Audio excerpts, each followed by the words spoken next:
So the era of the girth golem has finally concluded in the UFC, and I'm a little sad about it. You know what I mean? I was a big fan of Dricus Du Plessis. I loved the guy. I loved the juiciness of him. I did. With that being said, though, of course, as these things typically go, opinions are very split on this fight last night. Opinions are very, very split. There are a lot of people who are not happy. They feel like the fight was horribly boring. I recall getting a comment yesterday saying, wow, Khamzat Chimaev just won the title without engaging in any combat at all. And look, man, it's difficult. I feel like I'm in a bit of a tough spot here because was the fight super exciting?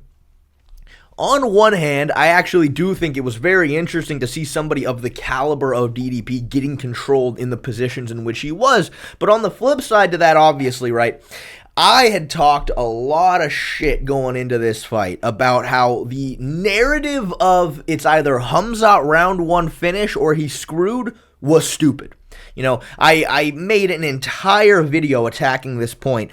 Just looking at the Kevin Holland fight, the Usman fight, the Whitaker fight, to me, Khamzat's pure finishing ability didn't look phenomenal. I mean, look, it's good, but it's not phenomenal. To me, looking at a lot of these sequences of Khamzat attacking submissions, I was not scared of DDP getting subbed in the very first round. To me, looking at a lot of these sequences, the thing that scares me about Khamzat is the athleticism, the speed of his takedowns, his ability to control you from the body lock while at the same time threatening with submissions. To me, that is what I was scared of. I was terrified of a Khamzat Chimaev that could keep up this Whitaker pace for at least 3 rounds. To me, that was nightmare fuel.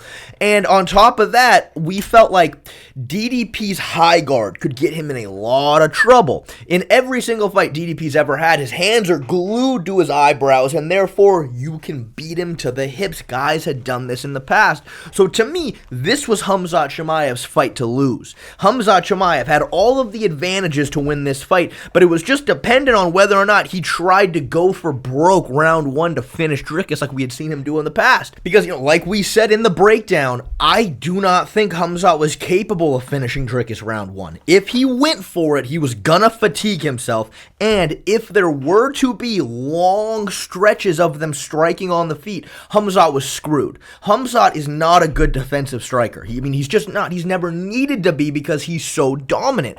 So, it was pivotal that he didn't burn up a tremendous amount of energy. He just needed to continuously take DDP down throughout the fight. To me, that was his path to victory, and he was very capable of it because, again, DDP's always using high guard, and Khamzat with just a simple 1-2 should have been able to get to his hips over and over and over again. And, dude, that is exactly what Khamzat did. Khamzat followed that exact game plan to a perfect T. So, what do you want me to do now? He followed my game plan exactly. I'm now supposed to turn around and say, oh, that was boring, though. That was boring. That's not what we want to see. You know what I mean? I can't say that. He did exactly what he needed to do to win the fight. This was the first time that he actually, in my mind, managed his cardio well. And, that was one of the biggest question marks going into the fight, and we have our answer to it.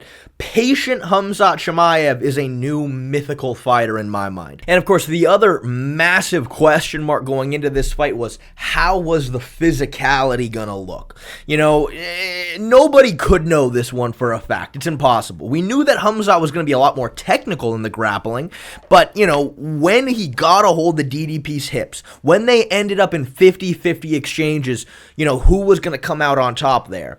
Well, we got our answer there, and I think it was a mix of a few things that we saw. For one, DDP didn't really get a chance to show off any of his strength or physicality because there were very few 50-50 exchanges in the grappling. And again, it came from the fact that Khamzat just kept beating him to the hips over and over and over again like we knew he was capable of. The very first takedown, right? Khamzat shoots immediately, gets underneath both of DDP's arms and got right deep on this double leg, hands locked. DDP didn't even have time to sprawl, and, Khamzat was so deep on this shot, just lifts him up, turns the corner. Actually, though, DDP does show off some strength here. He tries to just flip Khamzat over using his neck as leverage, and he does flip Khamzat completely over. But, again, back to the athleticism we were talking about of Khamzat Chimaev. This is a fucking problem. He just mid-air flips himself over, ends up on top, and now DDP is stuck in bottom side control. But, apart from that almost very unorthodox sweep, it was like this throughout the entire fight.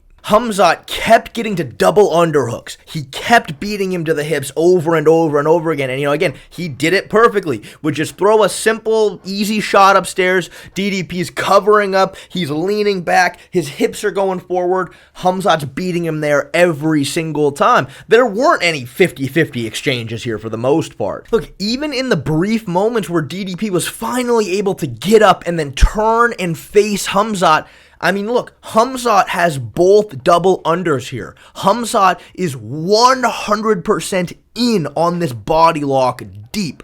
There is no 50-50. Khamzat is the one winning this exchange, and then, he just rides the position and takes DDP down again. There was one moment in round 5 where they finally ended up in more of a 50-50 exchange, and DDP ends up winning the position. Right here, DDP finally gets an underhook. Finally, Khamzat tries to drag him down, but because of the underhook, because of the size of DDP, he wins this exchange and then ends up on the top. But again, throughout this entire fight, it was just never there. He was never able to get to any of these positions. Khamzat was just way quicker to the punch than he was, and just all of these body lock positions that Khamzat's riding here, he has the double unders. He's underneath both of Dricus's arms bear hugging. Something similar, Khabib would do this a lot.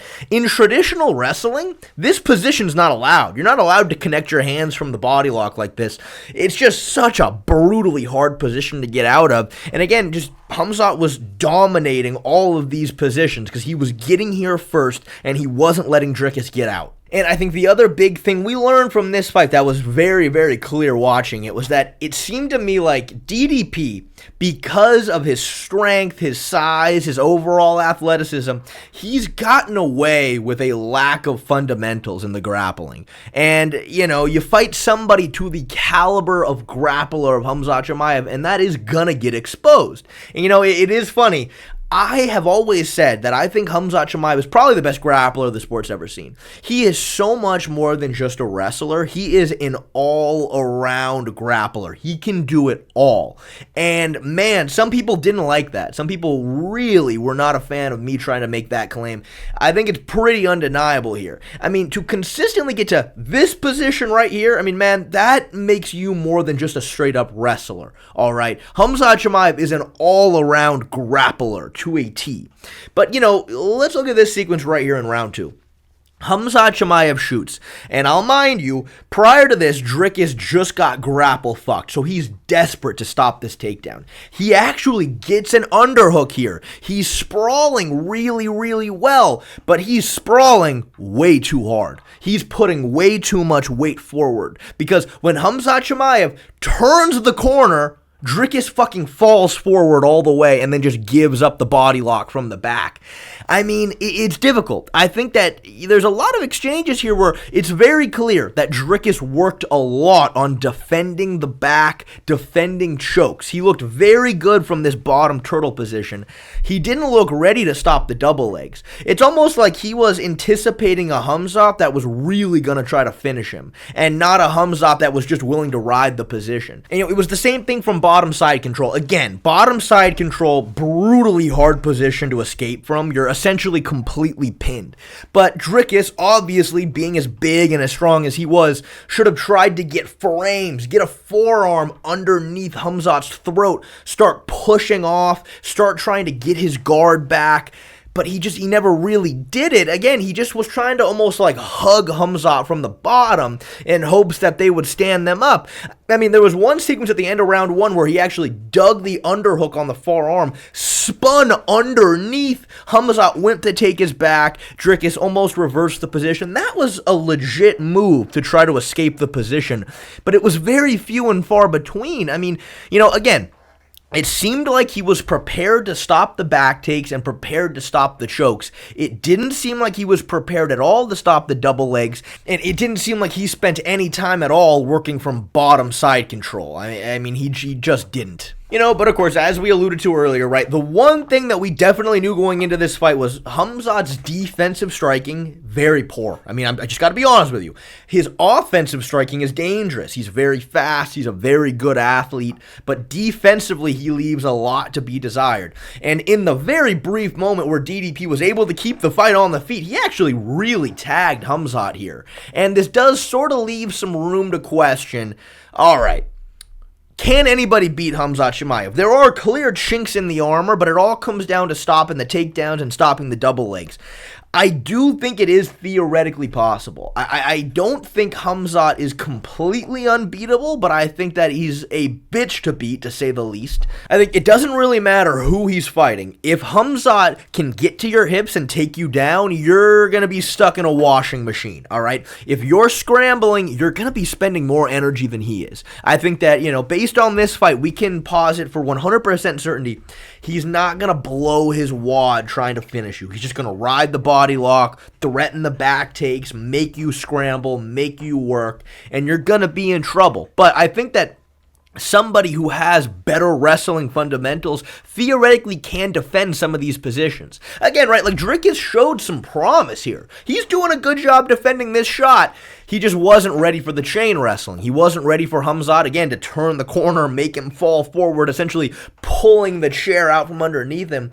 You know, I do think it's possible that somebody with the right game plan might be able to get their underhook, sprawl really hard from this position, stop the takedown, and then maybe get the fight on the feet briefly to, you know, potentially take advantage of some of these holes that Khamzat has.